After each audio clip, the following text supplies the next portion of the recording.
27 майда Қазан ратушысында Россия Ислам дүниясы стратегик көзаллау төркемінің пленар отырышы узды. Жиылышны башлап, әлгі төркемнің рәисе Татарстан президенті Рүстәм Миңнеханов экстремизм һәм терроризмға қаршы көрәшүнең әһәмияте турында сөйләде. Әлгі чарада күбрәк гарәп илләре әһелләре чыгыш ясады. Барысы да бер сүздән диярлек Татарстан җитәкчелегенә рәхмәт укып, Казанда аларны бик яхшы каршы алуларын ассызыклады. Шулай ук терроризмга каршы көрәш алып барырга кирәклеге турында әйтте. Бары тик Берләшкән Гарәп Әмирлекләренең стратегик тикшеренүләр үзәге җитәкчесе Әбтәсам әл-Кәдби чыгышы гына башкаларныкыннан аерылып торды. Сүз башлаганчы ук ул гафу үтенеп, үзенең бернинди дипломатия корпусына карамавын һәм шәхсән үз фикерләрен җиткерү турында әйтте. Нельзя справиться с экстремизмом. Терроризм һәм экстремизмга каршы көрәшкәндә иң элек аны тудырган сәбәпләрне белергә кирәк. Без һаман ниндидер йомык даирәдә әйләнәбез сыман.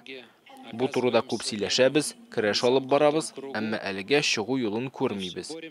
Бу сәбәпләр хәерчелек, гаделлекнең булмавы, кайбер илләрнең ике төрле принцип алып баруы. Әлегә әйберләр кешеләрне экстремизмга этәрә.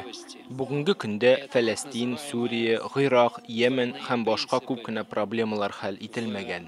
Бүген бездән чын исламны урладылар. Бу урлаучылар үзләрен чын мөселман итеп күрсәтә, әмма чынлыкта алар ислам дөньясына зур зыян салучы адашкан җаннар. Русиянең әлеге ислам проблемаларын хәл итүдә зур шанслары бар, әмма ул сак булырга тиеш. Сүриядәге хәрби бәрелешләр һичшиксез Русиягә зыянга эшләнә. Без Советлар Союзында еш искә алабыз. Ул да заманында безгә ислам проблемаларын чишергә ярдәм итә иде. Гарәпләр Америкалыларны да үзләренең элекке арадашчылары дип саный, әмма алар бу ил башкарган эшләрдән зыян күрә бирә. Билгеле, зур сәясәттә һәркем үз ягын карый. Ислам банкын булдыру бу яхшы эш әлбәттә.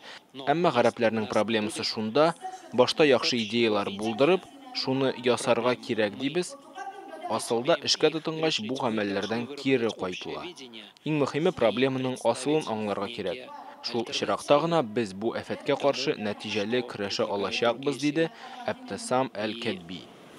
Только тогда мы сможем действительно предпринять важные шаги вперед. Татарстан мөфтие Камил Самигуллин үз чыгышында бүген мөселманнарның дини хисләрен экстремистик рәвешле сәяси һәм икътисади мәсьәләләрне хәл итүдә кулланалар. Без моны Әфганстан, Ливия, Сүриядә күрәбез. Кызганыч, Русия мөселманнары шулай ук бу уенга тартыла. Алар бу сәяси уенны алып баручылар кулында коралга әйләнә. Күбесенчә төрле интернет ресурслардан яшьләрне кире юлга кертәләр. Бүген Русия ислам мәгарифенә бу агымнарга каршы торуы авыр. Сегодня российскому мусульманскому образованию тяжело тягаться. Җыелышның беренче яртысында Татфонд банк белән Ислам үсеш банкы арасында килешү төзелде. Журналистлар белән аралашканда Рөстәм Миңнеханов та, Ислам үсеш банкы җитәкчесе Әхмәт Мөхәммәд Әли дә ике яклы килешүнең нәтиҗәле, файдалы һәм бик кирәкле булуын әйтте.